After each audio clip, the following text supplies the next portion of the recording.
štapa, već bila dosta dugačka, ali zbog toga što jako puno u prvom delu specijale, gde je bilo 185 km, od toga je 100%,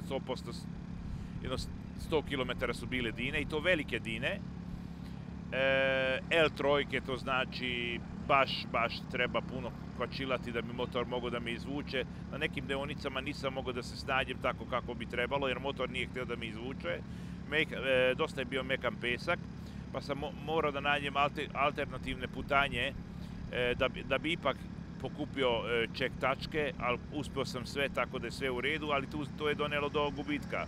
Jer neke dine sam morao sa leve i s desne strane da obiđem, da se vratim na tu tačku, da bi uzeo ček tačku, ali bilo je super.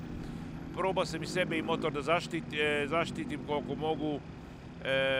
Motor je ispravan, nisam se udario, to je jako dobro.